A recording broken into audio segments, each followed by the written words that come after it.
ஞானம் உள்ளவன் எவனோ இவற்றை அவன் உணர்ந்து கொள்ளட்டும். பகுத்தறிவு உள்ளவன் எவனோ இவற்றை அவன் அறிந்து கொள்ளட்டும். ஏனென்றால் கடவுளுக்குரியவர்கள் நேர்மையான பாதையிலே நடப்பார்கள். கடவுளுக்கு உரியவை பற்றி எண்ணாமல் தீயவனை செய்வார்கள். நீங்கள் எப்படிப்பட்டவர்களாக இருக்கிறீர்கள் என்கின்ற ஒரு கேள்விக்குறியோடு முடித்திருப்பார். கிறிஸ்து மிகவும் பிரியமானவர்களே, இந்த ஞானம் என்பதை இங்கே கடவுள் நமக்கு மிகவும் அழுத்த திருத்தமாக கூறுகிறார். ஏனென்றால் ஞானத்தை நாம் உணர்ந்து கொள்ள முடியும், பார்க்க முடியாது. அந்த ஞானத்தை நாம் உணர வேண்டுமென்றால் அது கடவுளுடைய உள்ளம், கடவுளுடைய இதயம், கடவுளுடைய மனது, இவைதான் இந்த ஞானத்தினுடைய திறவுகோள். இந்த ஞானத்தை நாம் பெற்றுக்கொள்ள வேண்டுமானால் கடவுளை முழுமையாக அறிந்து கொள்ள வேண்டும். ஏனென்றால் கடவுளிடம் நாம் கொள்ளுகின்ற அச்சமே ஞானத்தினுடைய தொடக்கம் என்று திருப்பாடல் ஆசிரியர் நமக்கு சொல்லுவார். அந்த ஞானம் உடையவர்களாக நாம் வாழ வேண்டும் என்றால் கடவுளை அறிந்து கொள்ள முயற்சி செய்ய வேண்டும். இந்த தவக்காலம் அதற்கு ஒரு வாய்ப்பை நமக்கு கொடுக்கிறது.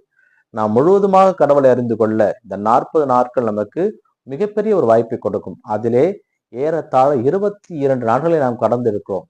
இந்த தவக்காலத்தினுடைய 4வது வெள்ளிக்கிழமையிலே நாம் இதை இன்னும் அதிகமாக யோசித்து இறைவனுக்குரிய பிள்ளையாக வாழ முயற்சி செய்வோம். இன்றைய நற்செய்தி வாசகம் மார்க்கு நற்செய்தி தான் நமக்கு கொடுக்கப்பட்டிருக்கிறது. எப்படி முதல் வாசகத்திலே இஸ்ரவேலே கேள் என்கின்ற வார்த்தையோடு ஆரம்பித்ததோ அதே போல இயேசு கிறிஸ்து இங்கே நற்செய்தி வாசகத்திலே இஸ்ரவேலே கேள் என்றுதான் ஆரம்பிக்கிறார்.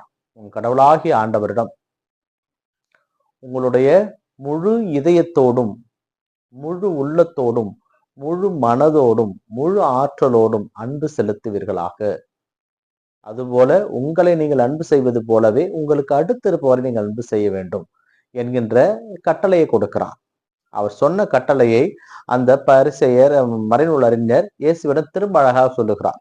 அதாவது நாம் ஒருவர் மீது கொண்டிருக்கின்ற அன்பு, நாம் ஒருவர் மீது காட்டுகின்ற கரிசனை, நாம் ஒருவர் மீது காட்டுகின்ற பேரன்பு, பேரார்வம் எரிபலிகளை விடையும் ஆசீர்வாதம் மிக்கது என்று நீங்கள் சொல்லுகிறீர்கள். கடவுள் ஒருவரே, அவரை தவிர வேறு யாரும் உங்களுக்கு கூடாது என்பதை நீங்கள் சொல்லுகிறீர்கள் என்று சொன்ன உடனே அவருடைய அறிவு கூர்மையை பார்த்து இயேசு கிறிஸ்து இறையாட்சி உங்களுக்கு தொலைவில் இல்லை என்று சொல்லி முடிப்பதாக மார்க்கு நற்செய்தியாளர் பதிவு செய்திருப்பார். கிறிஸ்து இயேசுவில் மிகவும் பிரியமானவர்களே, இங்கே நாம் ஒன்றை தெளிவாக புரிந்து கொள்ள வேண்டும். முழு இதயத்தோடு, முழு உள்ளத்தோடு, முழு மனதோடு, முழு ஆற்றலோடு உன் கடவுளாகிய ஆண்டவரிடம் நீ அன்பு கூர்வாயாக.